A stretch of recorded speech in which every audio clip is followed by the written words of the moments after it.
Welcome to the program. As political stories go, this one, known as Utegate, has been unpredictable and seemingly out of anyone's control. And Malcolm Turnbull's attack on the government continued to implode today. The Prime Minister has called on Mr Turnbull to reveal how much he or anyone else in the coalition knew about the now fake email and how much contact they'd had with the public servant Godwin Gretsch. Tonight, ABC News has reported that Mr Gretsch has been supplying what's been termed offline or unofficial information to the coalition while it was in government and since, and that some information has been given by him directly to Mr Turnbull. Mr Turnbull says he won't confirm or deny the claim, but it has added pressure had added to the pressure that's rebounded on him after what began as a fierce coalition attack on the integrity of the Prime Minister and the Treasurer. Political editor Michael Brissenden reports. Have a look at his face and see if you've seen him on the television. This is the Prime Minister of Australia. This is Mr Kevin Rudd. Let's just say good afternoon, Mr Rudd. Good afternoon, Mr Rudd.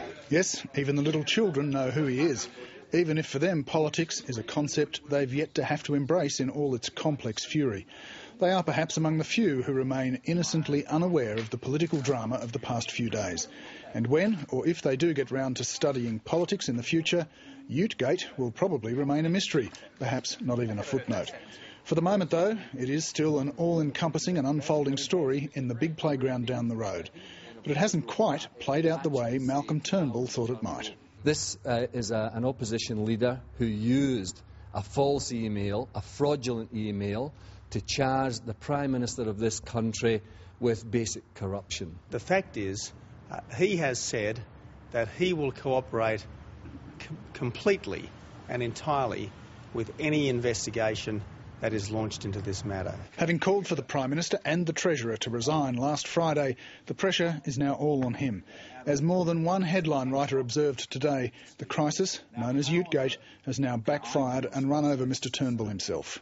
Look, as far as the case that Mr Rudd misled the House about the communication is not sustained. There's no doubt about that. I mean, I don't, leaving aside Mr Gretsch's, evidence, if the email has turned out to be a fake, that raises huge questions over that, the basis of that.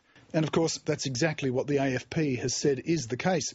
The email upon which the opposition leader built his attack on Kevin Rudd has turned out to be a fake, and attention has now turned to how much the opposition knew about the email and how much contact, if any, anyone from the opposition has had with the other central character in all this, Godwin Gretsch, the diminutive, nervous Treasury official who told the Senate committee last week that he believed he had seen an email from the Prime Minister's office directing him to the inquiries about the government's Auscar finance scheme from the car dealer John Grant, a friend and donor to the Prime Minister. Senator, I'm going by recollection. He may have only just sprung into the public eye of a political storm, but Godwin Gretsch has in fact been around the public service for some time.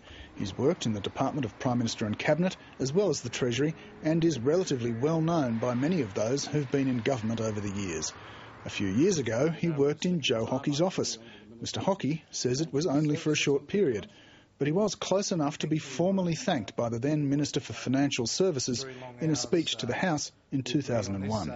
Can I particularly thank the Treasury officials, Gary Potts, Steve French, Karen Witham, Simone Abbott, Godwin Gretsch and a number of others.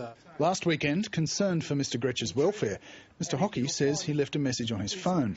And today, Mr Turnbull confirmed that Mr Gretsch was certainly well known to him. Has anyone in the opposition, to your knowledge, spoken to Mr Gretsch in the last few months, apart from that conversation Joe Hockey said he had? Well, I'm sure they have. I mean, Mr Gretsch is very well known, and I have certainly spoken to Mr Gretsch. I know Mr Gretsch. I know many public servants in Canberra. He's a very highly regarded public servant and has worked, as Joe said, for both sides of politics.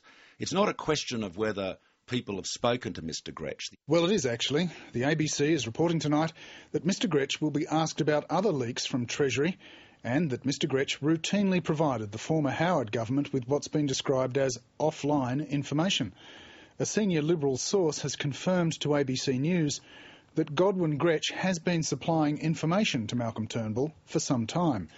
Exactly what sort of information isn't known, but it is something the opposition leader didn't exactly deny when the question was put to him late this afternoon. Has Godwin Gretsch been supplying you with information from Treasury? Well, as an intrepid member of the Press Corps, you would know that the last thing I would do is ever discuss, any more than you would, anybody who may provide us with information. Is that a yes? So, no, it's not. It's neither a yes or a no. It's like me asking you whether people have provided you with information. It's not something we discuss. In question time, the opposition was still hoping to salvage some of its political attack and continue its focus on the Treasurer. Did anyone other than Mr Grant receive personal phone calls, they asked. How many of the 240 dealers who may have required support from Auscar other than John Grant actually have updates of their cases faxed to the Treasurer's home? Still legitimate questions, but for today at least, easily deflected. Not every dealer did seek a conversation, but I do know one thing, that those dealers that contacted my office were dealt with promptly and were dealt with appropriately. Of course they weren't all dealt with by me, you moron. I mean... In question time today, Wayne Swan demonstrated once again that he has misled the House. He said that John Grant, the Prime Minister's crony and benefactor, the man who gives him the free ute, had been treated like every other car dealer.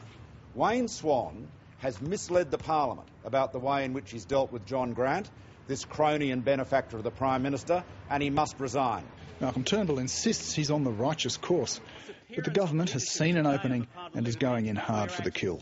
Leadership means standing up and explaining the entirety of your dealings in relation to this fake email, entirety of your dealings in relation to this individual public servant, and to confirm to the Parliament full cooperation on the part of computer systems and the rest in terms of the investigation which the AFP have underway. Mr Speaker, it is necessary for this Leader of the Opposition finally and formally to do the decent thing, stand, apologise and resign. While all of this has been going on, the real mechanics of politics has been consuming the time in the Senate.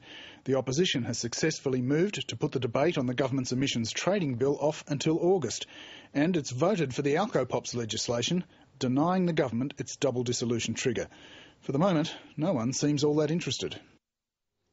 Last night we interviewed Kevin Rudd and Malcolm Turnbull. Today we sought an interview with the other figure involved in this affair, the Treasurer Wayne Swan. He was unavailable due to other engagements.